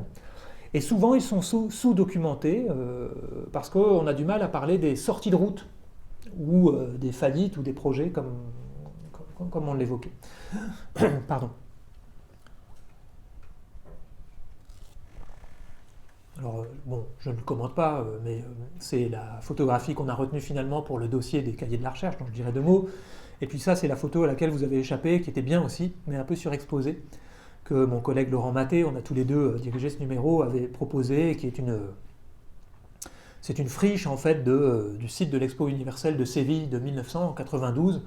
Là, je n'ose même pas dire où vous étiez à ce moment-là. Alors les 2 exemples dont je veux parler, je ne les développe pas parce qu'ils sont bien racontés par ailleurs, mais en tout cas c'est pour vous mettre sur la piste de ce qu'ils permettent de penser. Le premier, c'est un cas très intéressant, c'est un objet technique pour le coup, qui a failli rencontrer pour de bon des mondes administratifs, politiques. Et donc c'est l'aérotrain, vous en voyez des images ici, un petit bout de quasi-carte postale, une vision subliminale de ce qui était censé articuler les déplacements entre les villes nouvelles de la région parisienne dans les années 1960, qui a connu un prototype qui a circulé sur une voie qui est un peu le quasi-personnage d'un ouvrage récent de Philippe Vassé, que vous connaissez sûrement. Et puis il y a d'autres prototypes que vous pouvez voir, y compris dans des versions plus futuristes en bas à droite. Donc je ne le développe pas, mais en tout cas, on a un véritable entrepreneur de cause, tout début des années 1960, Jean Bertin, qui va essayer de traduire d'une certaine manière cette invention qu'on peut lui imputer, entre guillemets, entre différents mondes, et qui va essayer donc de traduire des intérêts, de transporter le dossier entre différents bureaux et arènes, quasiment financés, mais qui va rester à l'état de prototype en France. Et donc vous pouvez voir ce morceau, ce tronçon d'infrastructure, en partie réalisé entre Paris et Orléans. Ça, c'est un premier cas, si vous voulez, de projet qui n'est pas allé à terme, et qu'il est intéressant de documenter. L'autre cas, il renvoie à la même famille, objet technique aussi, si vous voulez, et qui est allé peut-être même un peu plus loin. Je l'évoque avec d'autant plus de plaisir que vraiment là, vous pouvez trouver un autre ouvrage que je vous recommande, et c'est bien sûr Aramis de Bruno Latour. Aramis ou l'amour des techniques, c'est là aussi une enquête, et Aramis c'est un nom de code si vous voulez, enfin en tout cas c'est l'acronyme plus précisément, Aramis signifiant agencement en RAM automatisé de modules indépendants dans les stations. Et ce module donc il a vraiment failli exister en région parisienne pour résoudre une partie de la situation toujours terriblement compliquée des transports dans la région parisienne. Et donc c'est un cas que retient Latour pour en faire une enquête qu'il publie en 1993, en s'intéressant aux circulations de ce quasi-objet, de ce projet papier, et également de ce prototype. Vous voyez qu'il y a eu prototype, vous avez une photo ici. Et puis, peut-être je le lis parce qu'il me semble que c'est très intéressant ou important pour ceux qui s'intéressent aux projets architecturaux, urbains, paysagers. L'observateur des techniques doit faire bien attention à ne pas différencier trop vite les signes et les choses, les projets et les objets, la fiction et la réalité, le roman des sentiments et ce qu'on inscrit dans la nature des choses. Aramis était un texte, il a failli devenir, il est presque devenu, il aurait pu devenir un objet, une institution, l'un des moyens de transport parisiens. Il redevient, dans les archives, un texte, une fiction technique. Vous voyez là, c'est plutôt dans les premières pages, disons dans l'introduction de ce livre de 1993, donc je l'ai pas remis ici, que vous avez cette phrase qu'on pourrait méditer quasiment, et qu'on pourrait méditer quand on enseigne le projet, par exemple, en se disant tiens finalement, on peut se dire qu'un projet il n'est pas réaliste ou irréaliste. Un projet, il se réalise ou il se déréalise progressivement. Et c'est ça qui est intéressant, c'est de voir par quelles étapes ça passe pour se réaliser et ou se déréaliser progressivement. Et finalement, on peut dire que le projet, il ne fait que dériver, quoi. Et que le seul moyen d'accroître sa réalité, alors en tout cas, là, je vais suivre Latour dans ce qu'il raconte de ce projet, c'est, je le cite un moment, le seul moyen d'accroître sa réalité, c'est de se compromettre, de passer des compromis socio-techniques. Alors là, vous allez évidemment faire la connexion avec toute la sociologie des sciences et techniques que vous pouvez mobiliser, une sociologie qui a beaucoup raconté d'ailleurs des ratages, des objets qui défaillent. C'est une sociologie qui a compris ça, évidemment. Mais finalement, dans les écoles d'architecture, quand vous entendez des collègues parler ou enseigner le projet, vous dites c'est pas si souvent ça en fait. Ils ne parlent pas si souvent de là. Compromettre, passer des compromis socio-techniques, ça veut dire sortir du tunnel peut-être, ou sortir de ce qui serait le solipsisme de la conception. Je ne sais pas si ça existe, mais en tout cas, certains y croient peut-être encore. Alors je ne vais pas rentrer parce qu'il a été très bien raconté par Latour ici, lisez le livre, mais donc on pourrait dire que rien de pire finalement qu'un projet dont on parle de moins en moins. Là on peut dire qu'il se déréalise. Et bien sûr qu'on a sur nos territoires, alors je pense que je ne connais pas assez le territoire grenoblois, mais ça m'intéresserait que certains d'entre vous peut-être se disent tiens, en fait, faisons un catalogue des projets sortis de route à Grenoble, et qu'est-ce que ça raconte de tout ce que raconte Latour. À Nantes récemment, c'était l'extension du port de Donge-Est. Puis alors, évidemment, tout le monde peut peut-être avoir en tête un grand projet d'infrastructure dans les environs de Nantes qui ne s'est pas réalisé il y a un peu plus de 3 ans. Et évidemment que là, ce projet, il en a rencontré des épreuves. Et là, ça ne s'est pas terminé comme le canal de Provence raconté par Michel Marié.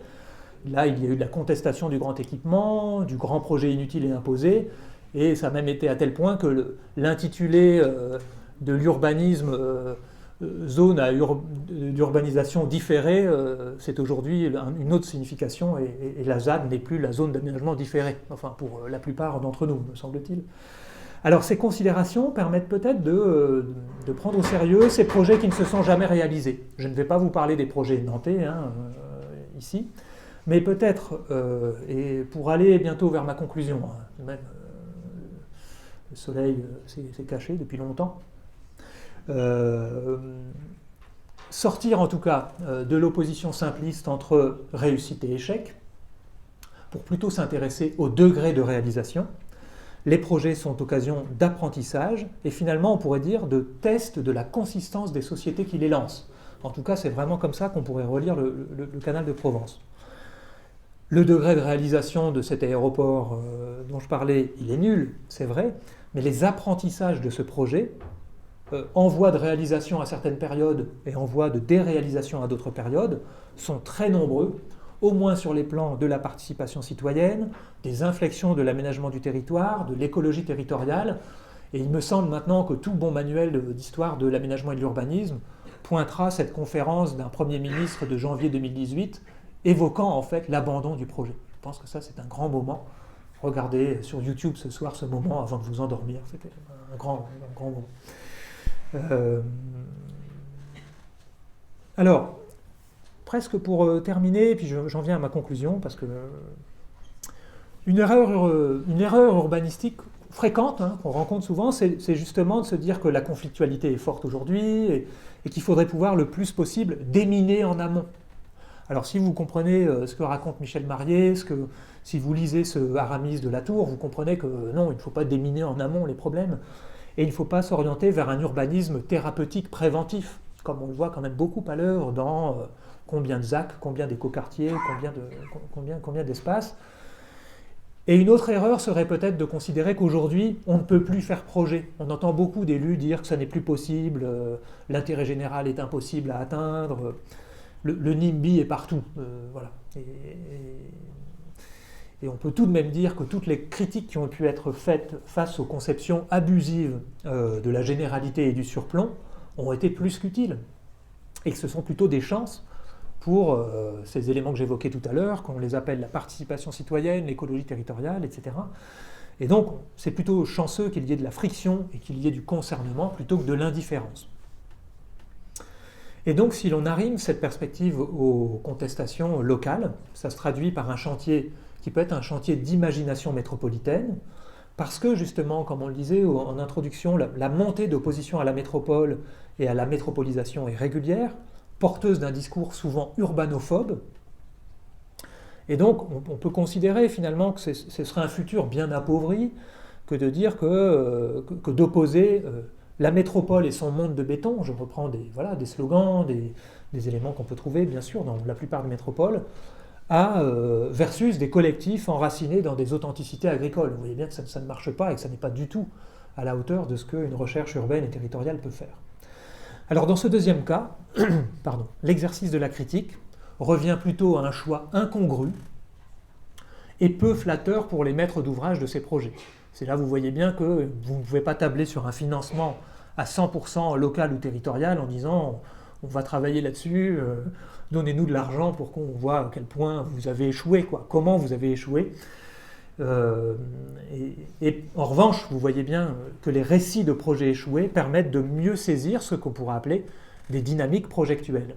Alors je fais juste une petite parenthèse, si ça vous intéresse, vous pouvez écouter le dimanche soir sur France Culture l'émission Super Fail de Guillaume Erner, qui est souvent assez drôle. Moi je me suis prêté une fois à l'exercice, mais de travailler sur de super échecs, littéralement. Et ça commence à faire une vraie collection intéressante. Le texte le dossier des cahiers de la recherche dont je parlais pour introduire ce deuxième cas, vous verrez plutôt, si vous vous y penchez d'un peu plus près, des textes qui vont plutôt voir des projets en échec comme des potentialisations. Vous allez voir des acteurs qui reculent pour mieux sauter. Vous allez voir comment certains autres décrivent le projet spatial qui est souvent un projet sur le projet. comment l'échec est en fait le moment d'une temporalité plus ample, celle de l'histoire longue d'un site ou des processus de fabrication de l'espace. Donc évidemment, par extension, vous pouvez penser à des Jeux Olympiques, à des expositions universelles, à des infrastructures portuaires ou ferroviaires, à des nouveaux quartiers, à une nouvelle capitale. Il y a un texte intéressant sur une nouvelle capitale déchue en Inde, la reconversion de friches. Bien des cas, en tout cas, dans lesquels le projet est un outil par lequel on mobilise des ressources pour transformer un périmètre circonscrit, tout en cherchant souvent à réaliser d'autres objectifs. C'est ce que beaucoup de textes racontent dans le dossier. C'est les autres objectifs, ça peut être promouvoir l'ingénierie française, Albertville 1994, assurer la coordination de plusieurs projets urbains métropolitains d'ampleur, symboliser l'unité italienne, le texte d'un historien dans le dossier, reterritorialiser une élite, c'est le cas de Amaravati en Inde, et donc bien sûr l'antagonisme entre ces différents objectifs amène parfois à l'échec. Mais plutôt que d'une radicalité, d'un affrontement entre des objectifs antagonistes, on voit plutôt l'enjeu de ne pas négliger les frottements ordinaires qui sapent la crédibilité d'un projet, qui peuvent conduire à une progressive déréalisation des conditions de faisabilité. Voilà, alors on peut plaider, si vous voulez, pour l'enjeu d'une recherche qui puisse cerner cet ordinaire de la fabrique, l'ordinaire du projet Aramis, il est raconté dans ce texte ici. Et là encore, on retrouve cette sociologie des sciences et techniques du début des années 1990, qui en gros disait, c'était un peu la nouveauté, enfin la révolution, n'exagérons pas, mais de dire qu'en fait, il faut situer les objets et les techniques dans l'action. C'était ça, en fait, l'enjeu. Et donc, poursuivons peut-être dans le champ de l'architecture, de l'urbanisme et du paysage pour essayer de faire la même chose. Vous verrez peut-être, avant que j'arrive vraiment à ma conclusion, vous voyez, ça c'est la dernière diapo, je ne vous en montrerai pas d'autres, mais peut-être pour vous dire que dans les conclusions qu'on tire avec Laurent Maté dans le dossier sur cette question de l'échec, c'est qu'en fait on arrive plutôt à l'opposé de ce que serait l'apologie de l'échec qu'on peut trouver dans le capitalisme numérique où vous avez parfois justement l'apologie de l'échec dans le sens que il faut je ne sais combien de startups qui foirent pour avoir une licorne dans l'ensemble. Et il y a un discours en fait qui est de cet ordre-là. Et ça c'est bien ce qu'ont montré des anthropologues Appadurai et Alexander dans un texte qui s'appelle « Le triomphe de l'échec », qui n'est pas très connu. Et en fait ils ont regardé dans plusieurs domaines, mais en tout cas ce qu'ils montrent bien c'est que c'est l'enjeu d'analyse qui aille voir de plus près les promesses et peut-être une meilleure connaissance de ce qu'ils appellent le fonctionnement de la machine à promettre. En tout cas, voilà, c'est une lecture que je vous recommande, même si je n'ai pas mis la première page, la couverture du livre dans cette dernière diapo. Alors, des conclusions, vous voyez que c'est des conclusions évidemment provisoires, c'est des propositions plutôt en guise de conclusion. Je crois que c'était plutôt l'état d'esprit de ces conférences, parce que voilà, c'est le début de l'école universitaire de recherche et ça n'est pas la fin. Donc voilà, plutôt des propositions qui ne vont sûrement pas vous surprendre. Le pas de critique sans observables, j'espère que je vous ai mis sur la piste de cet enjeu des observables pour pouvoir vous poser cette question de quel genre de critique est-ce que je suis en train de mener. C'est l'enjeu de la description. Je crois qu'aujourd'hui, en fait, un des principaux enjeux de la recherche, c'est d'essayer de bien décrire les pratiques. Mais c'est aussi des éléments comme situer la science. Alors, je vous le commente rapidement, si je peux prendre encore 5 minutes à peine, c'est ce très bon livre de Christian Topalov, Histoire d'enquête. Je vous recommande l'introduction d'Histoire d'enquête, c'est une introduction vraiment de recommandations méthodologiques, dans laquelle il est proche de ces enjeux de situer la science, décrire les pratiques. Et alors en fait, il s'intéresse surtout à 3 grandes enquêtes, Maurice Alvax, Charles Booth et Robert Park, l'écologie urbaine, voilà, c'est ses observables à lui. Mais il dit en fait, je le cite un moment, la grande ville n'est pas seulement pour nos savants, les savants dont je viens de donner le nom, elle n'est pas seulement pour nos savants un objet d'étude, elle est aussi le cadre de leur vie quotidienne, et il n'est pas impossible de reconstituer comment ils en pratiquaient les espaces. Ça, c'est ce qu'il essaye de faire pour comprendre comment Maurice Halbwachs voyage aux États-Unis, pour comprendre comment il sort du confort de l'entre-soi des intellectuels de cette époque. Et ça, c'est une question qu'on peut toujours s'appliquer à nous-mêmes aussi. Comment, nous, enseignants-chercheurs, on sort de nos petites corporations, quelles qu'elles soient. Donc ce sont des bons trucs que livre Christian Topalov.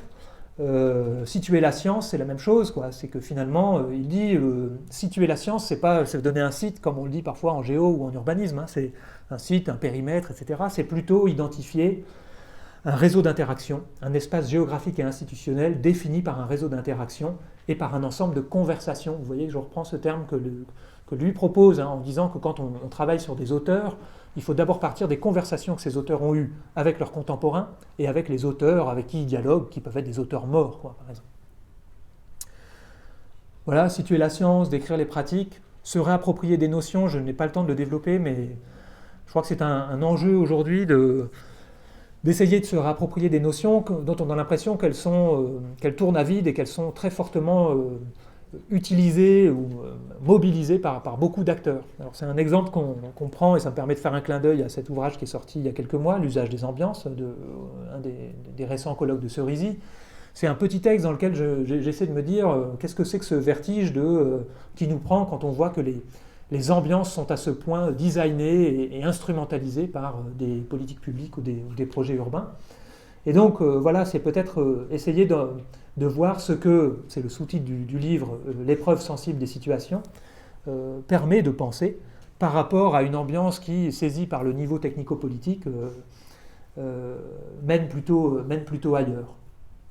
Le sortir des tunnels, je ne l'ai pas commenté, mais vous l'avez peut-être compris, en fait, sortir des tunnels, c'est sortir du tunnel disciplinaire, c'est sortir du tunnel présentiste, bon, tout ne se fait pas dans le présent évidemment, ou le tunnel institutionnel. Et c'est vrai que parfois les enquêtes sont trop cadrées par un périmètre ou par un tunnel. Vous entendez parfois des collègues qui parlent seulement au sein de leur discipline. Alors, parfois ça se définit d'ailleurs par un nom de code, la CNU 23, la CNU 24, est-ce que mon travail rentre bien là-dedans ?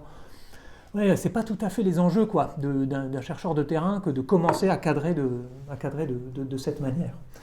Et peut-être pour terminer, cette fois vraiment à 17h30, j'arrête pour ma part ce début de monologue. J'espère que vous aurez des questions, des remarques ou des objections, mais peut-être citer cette phrase d'Isabelle Stengers pour vous dire, à propos de la démarche des chercheurs, qu'elle est souvent moins lisse, plus brouillonne, accidentée, chaotique, opportuniste, que ne la laissent supposer les schémas standards, tels qu'hypothèse, d'où expérience, d'où théorie. Et pour cette raison, elle est bien plus créative, car elle exige sans cesse de l'improvisation, du jugement, du flair, des astuces, qui trouvent rarement droit de citer dans le discours des épistémologues. Merci de votre attention, et puis nous pouvons enchaîner avec un temps d'échange.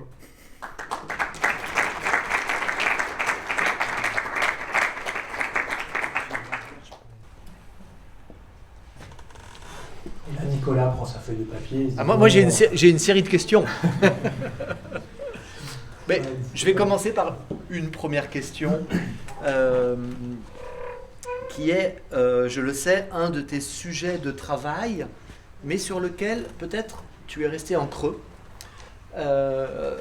C'est l'écriture de la recherche, ou les écritures de la recherche.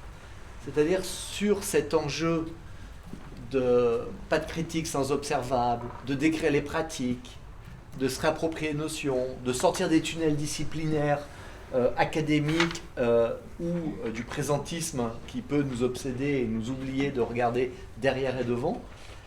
Il se joue quand même des formes d'écriture de la recherche. Et ça, c'est pas quelque chose qui va de soi, en fait. Oui, je ne peux qu'aller dans ton sens. Enfin, j'ai essayé de pointer l'enjeu du descriptif, c'est y compris quelque chose qui avait été souligné par un autre très bon collègue, Ola Söderström, quand il parlait de l'urbanisme descriptif. Avec cette tension vers l'enjeu de partir de la description de ce que l'on a sous les yeux. Alors, dire ça, c'est facile, mais comment est-ce qu'on s'y prend ? Moi, souvent, j'incite des étudiants, et notamment des étudiants en mémoire que je peux accompagner, à partir de cet enjeu de ce que l'on peut décrire, jusqu'où ça nous mène, et plutôt de faire parfois des ateliers de lecture en nous appuyant sur sur des descripteurs que sont des romanciers finalement, la plupart du temps. Alors j'ai parlé de Philippe Vassé, on pourrait mobiliser Jean Rollin dans des auteurs français contemporains, il y en a bien d'autres. Mais en tout cas, ce qui me frappe souvent, c'est que la densité descriptive ou la capacité de raconter un territoire, Jean-Paul Kaufmann par exemple, remonter la Marne, travail alors qui pourrait être intrinsèque d'un autre genre, je fais un petit clin d'œil vers Nicolas ou vers Bazar Urbain, c'est des travaux qui sont assez remarquables. Et donc, souvent je dis, bon, est-ce que les spécialistes que vous allez devenir, urbanistes, architectes, paysagistes, sont capables d'atteindre cette qualité en fait alors littéraire, oui, disons ça, quoi. C'est une qualité littéraire qu'il faut atteindre, et qui n'est pas un obstacle qu'il faudrait raboter avant d'arriver à une description froide, mais distante, un peu objectivante, etc. Alors, ça ne donne jamais de recette, hein, ces éléments, mais en tout cas, c'est bien souvent d'essayer de voir ce que l'on peut transposer du regard en écriture. Et puis, alors je dis le regard, j'en ai plein dans la salle qui vont me dire, oui, le regard, c'est un sens parmi d'autres, mais qu'est-ce que tu fais des autres sens, comment tu les transposes, là aussi. Et quand je fais ce petit clin d'œil vers cet ouvrage d'usage des ambiances, vous verrez si vous feuilletez cet ouvrage que c'est convoquer aussi bien des chercheurs que des artistes dans cette capacité à décrire, à raconter là aussi, mais en tout cas à nous mettre sur la table des choses qu'on va pouvoir peut-être embarquer dans la transformation, qu'on va pouvoir mettre sur la table du projet, qu'il soit urbain, architectural ou paysager. Bon, alors voilà, c'est pas une réponse, hein, c'est une manière de cheminer avec la question de Nicolas, en tout cas de dire commençons souvent par des matériaux de ce genre, ou laissons aller une écriture. Quand je commence le travail de mémoire avec les étudiants, on commence par des matières à penser. Et ces matières à penser sont des écritures dont on essaie de voir qu'est-ce qu'elles donnent, quoi. Et est-ce qu'on a été capable de cerner quelque chose qui, a priori, ne mobilisait pas l'attention de grand monde. Ça, je l'ai fait il y a longtemps à propos des giratoires, par exemple. Que se passe-t-il autour d'un giratoire? Vous voyez, vraiment, faut penser qu'on a du temps à perdre, quoi, si vous voulez, au début. Et puis on a les regards un peu amusés ou sarcastiques de collègues disant « bon, bah oui, et alors, quoi ?» Et alors, il faut quelque temps pour pour essayer de capter les enjeux très singuliers du terre-plein central du giratoire. Je vous assure, je ne vais pas recommencer un cours sur le giratoire, ou bien essayer de comprendre ce que sont les sens en mouvement, et ce qui arrive à la cognition de l'automobiliste sur le giratoire, qui est très différent de ce qui se passe au croisement, de feu. Ça, c'est un très bon collègue sociologue, Samuel Bordreuil, qui avait fait un très beau texte sur cet aspect. Alors on peut appeler ça l'ordinaire, l'infraordinaire, le regard de biais, décalé, mais en tout cas, il ne faut jamais négliger le fait qu'un objet peut-être incongru, mais tangible quand même, hein. Vous voyez, le giratoire, le rond-point, on voit de quoi on parle. Ça permet peut-être de convoquer pas seulement les figures ou le vocabulaire. Voilà. Il y a quelque chose comme une tension critique par rapport au vocabulaire, au jargon, par rapport aux plumes dont j'ai parlé tout à l'heure, ou à tous ces éléments. Il faut pouvoir en fait parler de la ville par un langage non fixé, qui est celui, d'un langage ordinaire, quoi.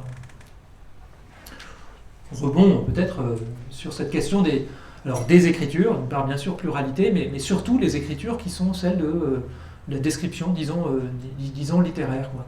Moi, je pense beaucoup je crois beaucoup à ces promesses, quoi. Jean-Paul Thibault.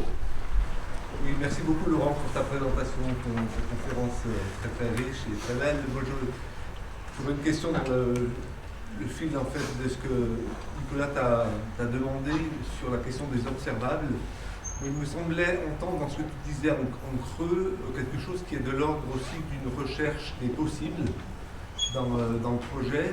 Et par rapport à l'écriture, je me demandais quelle place tu donnes, puisque l'écriture, tu dis, est évidemment importante, quelle place tu accordes à la question de la fiction.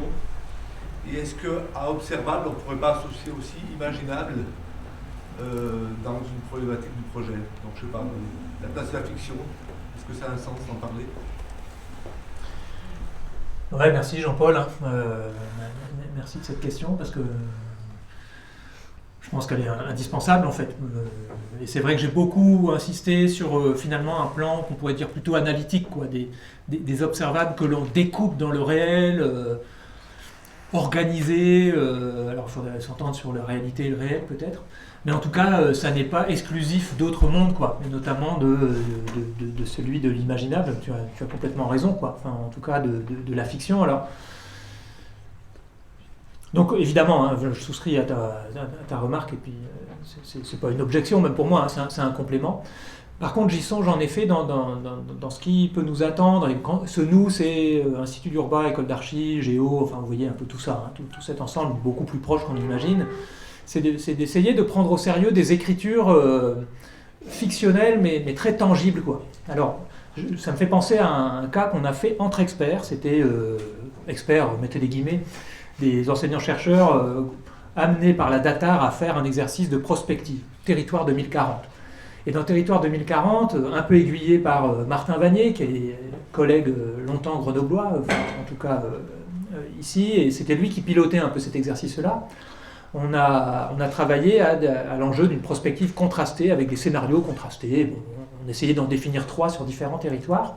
Et ensuite, la manière dont on a écrit ces scénarios, ce sont des fictions, mais on a vraiment essayé de pousser le plus possible leur crédibilité, leur inscription dans des détails significatifs, dans tout ce qui fait la richesse des écritures, et qui ont rendu, je pense, dans certains cas, des élus, des techniciens perplexes dans le choix des scénarios. C'est ce qu'on cherchait, en fait. On ne voulait surtout pas que les gens soient amenés à dire « bon, on va choisir un scénario ». On sait toujours lequel les gens vont choisir quand vous faites le fil de l'eau, le scénario idéal. Non, il ne fallait pas faire ça. Il fallait donc écrire avec une dimension fictive assumée, assez drôle d'ailleurs. On s'est aperçu qu'en fait, le fait de pouvoir écrire d'une manière relativement drôle permet beaucoup de choses, quoi. Donc moi je crois beaucoup en fait à l'humour d'ailleurs en général dans notre domaine. Il en manque un peu, hein, globalement. Et donc on s'apercevait qu'on pouvait décrire fortement ces fictions et que plus on les décrivait, plus elles fonctionnaient et plus elles rendaient perplexes les gens qui les avaient commanditées en disant « ah, on dirait, ça c'est bien ce scénario, mais quand même... ça nous fait un peu tiquer, puis c'est vrai qu'il est bien, mais il y a une sorte de néo-hygiénisme derrière qui nous pose problème, donc ça ne peut pas être tout à fait ça, etc. » Bon, alors c'est un exemple parmi d'autres, mais ce qui m'avait intéressé là-dedans, c'est que c'était des enseignants-chercheurs amenés à plancher, hein, à prendre au sérieux leur scénario, et c'est difficile globalement, enfin, pas dans les écoles d'archi ou Institut d'Urba normalement, mais ailleurs, hein, en fait. Les économistes, les sociologues, ils ont un peu de mal quand même à se mettre dans un type d'écriture comme celui-ci.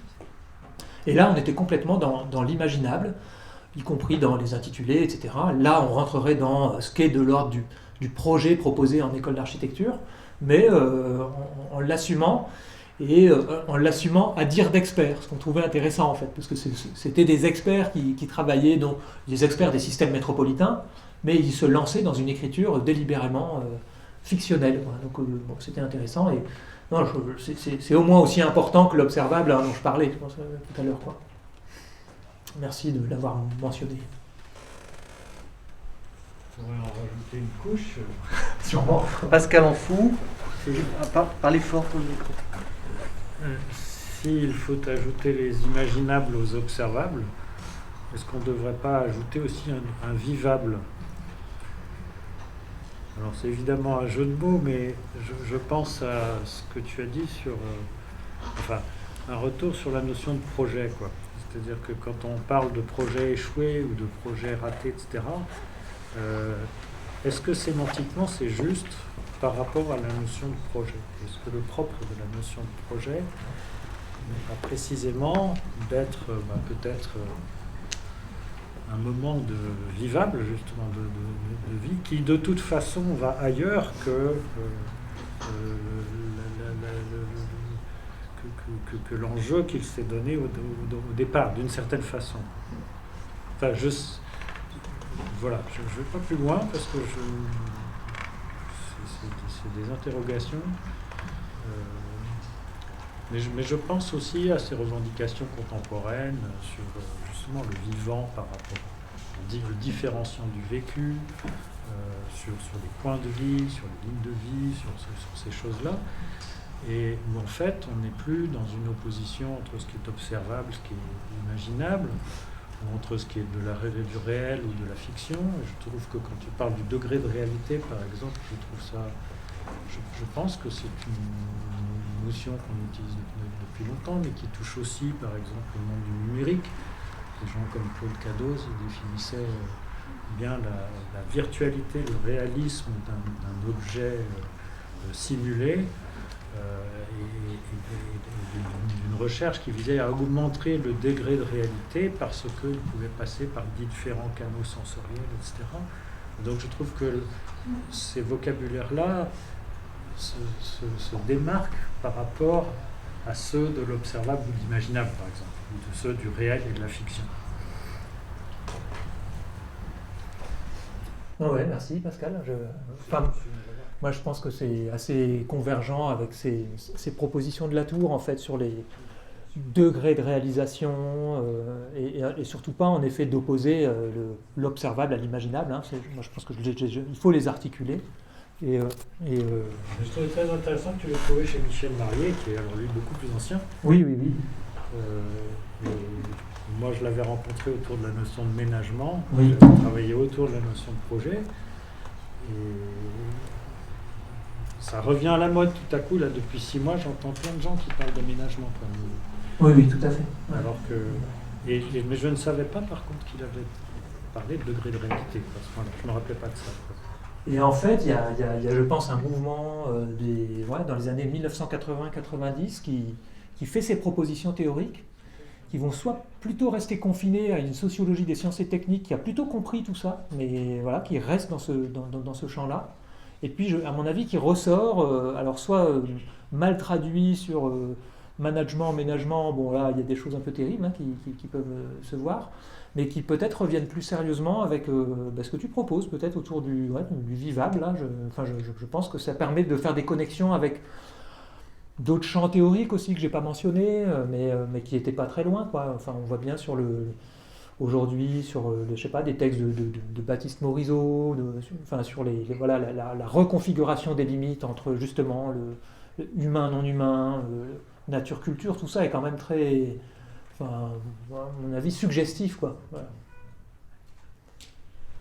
Moi, je m'étais plutôt intéressée à comment est-ce qu'un objet aussi technique qu'une éolienne ou un parc éolien, si on prend une échelle un peu plus grande, comment est-ce que ce type d'objet-là pouvait effacer les limites intercommunales et générer de nouvelles dynamiques, l'impact sur la gouvernance. Moi, c'était ça. Je m'étais penchée sur ça. Après, bien sûr, ma problématique reste à affiner. Mais voilà. D'accord. Oui, en quoi l'objet technique reconfigure un bassin de vie, transforme toutes sortes de périmètres, quoi. Et quels outils on se donne pour pouvoir comprendre ça et peut-être aussi l'articuler avec des lanceurs d'alerte.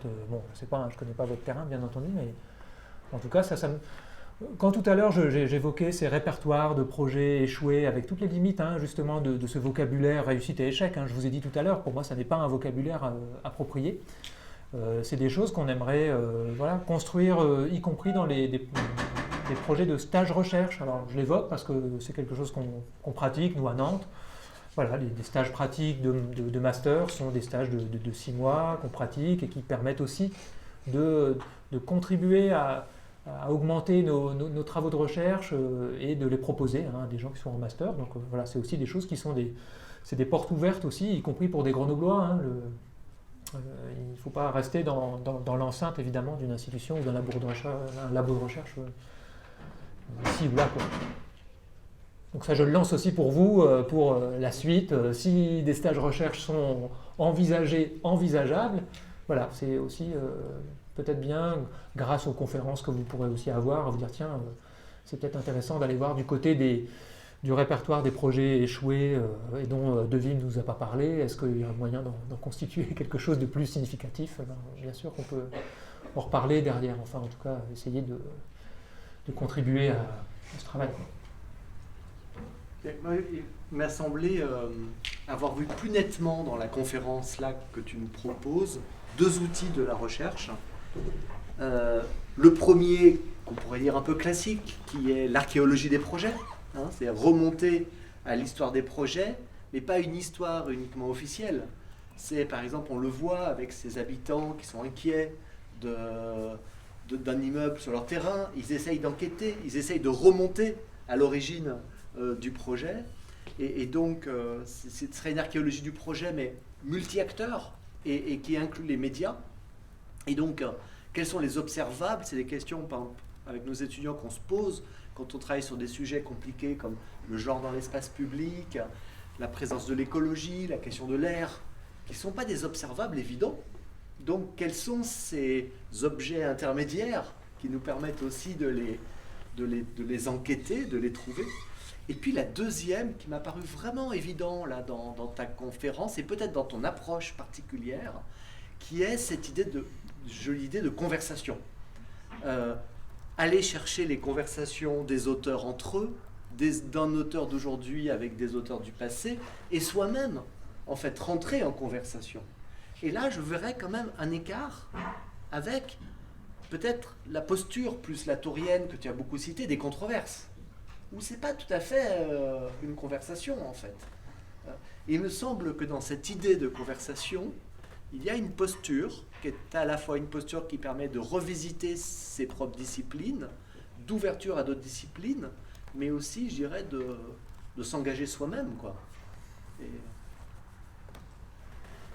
Ouais, merci. Ça me paraît être intéressant de le formuler comme ça, parce que tu as raison, c'est pas du même ordre. Je pense que d'un côté, les outils, alors qui sont vraiment la sociologie des controverses, Latour, en France, Josquin de Base, Francis Chateau-Renaud sont des gens qui sont vraiment des grands contributeurs à tout ce champ. Et puis, lisez les textes de Chateau-Renaud, un peu difficiles par ailleurs, mais c'est vraiment une mine, je pense, de l'outillage de la sociologie des controverses. Et ça concerne beaucoup, évidemment, la question de l'environnement, de l'équipement, mais on est très proche de tout ça, donc il n'y a aucune raison de s'en passer.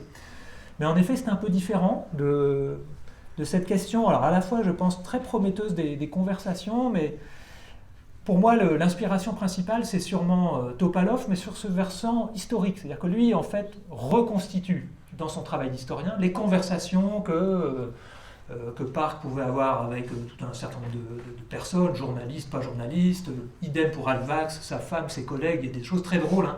Topalov a publié par ailleurs toute la correspondance de Maurice Alvax, et notamment ses carnets d'Amérique, en fait, qui sont un temps très intéressant des années 1930. Donc vous pouvez évidemment, en tant qu'historien, vous intéresser à ça. Mais en fait, ce qui m'intéressait à lire cette correspondance et à la transposer dans ce que nous vivons, nous, en 2020, disons, c'est de se dire, tiens, et si on la transpose aujourd'hui, qu'est-ce que ça nous renseigne de l'habitus du chercheur qui se veut être un chercheur de terrain?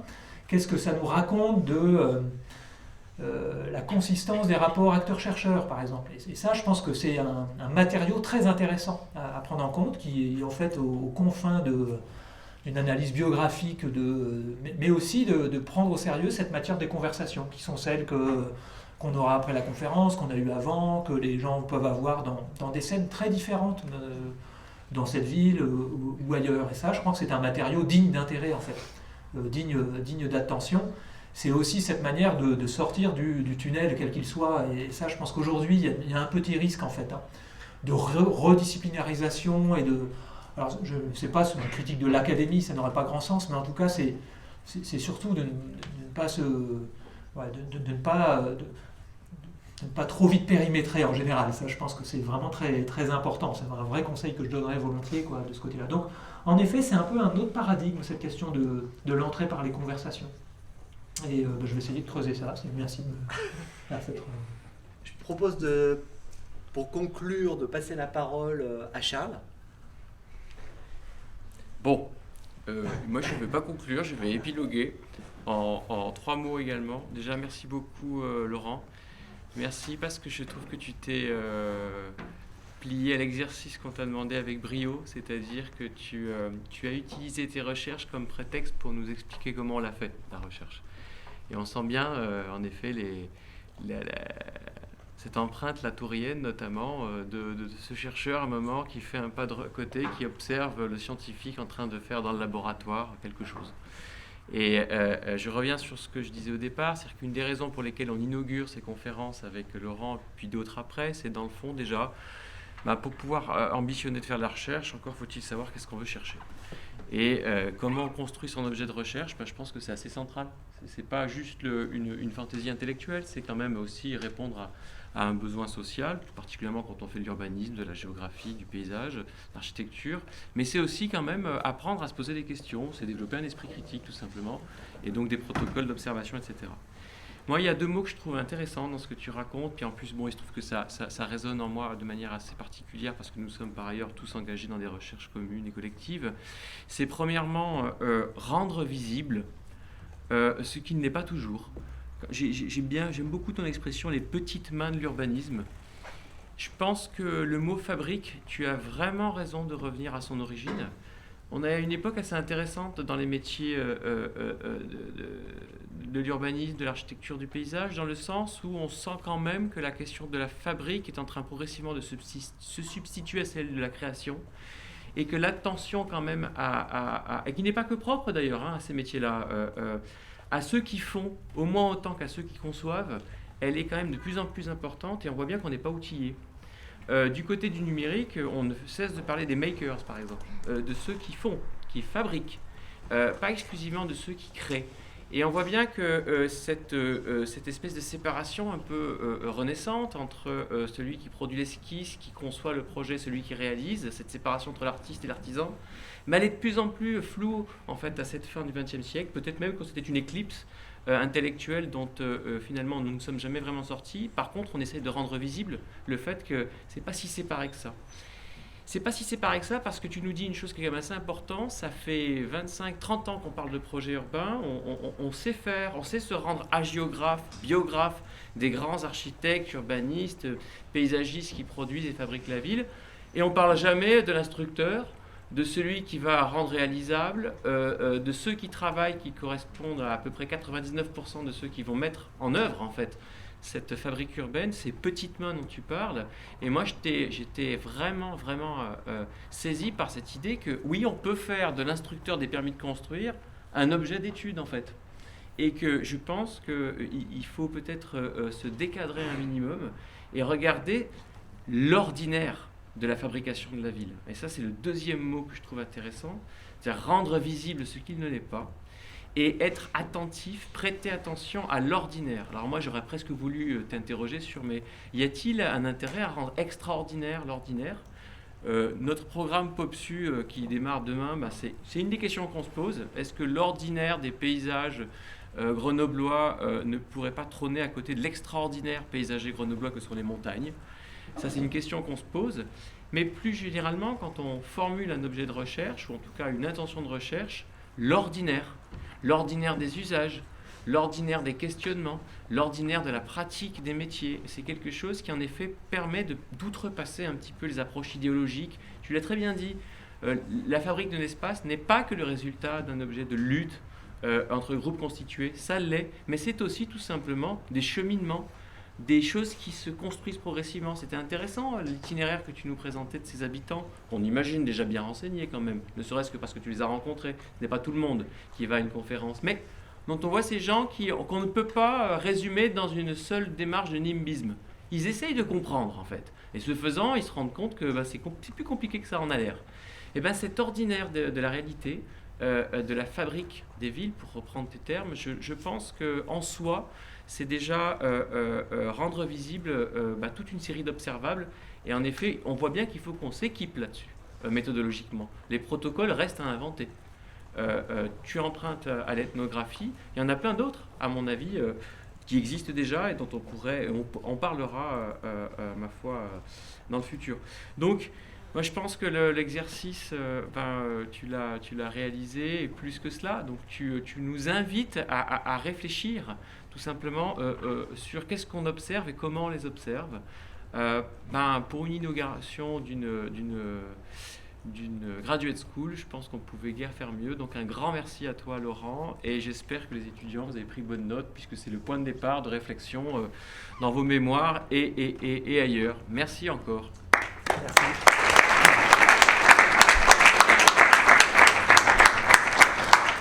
Merci beaucoup en tout cas, et puis au plaisir d'écouter peut-être à distance plus tard ce que racontera Nicolas Doué. En tout cas, merci beaucoup pour votre attention et bonne suite dans vos travaux. Au plaisir d'en discuter avec certains d'entre vous en tout cas.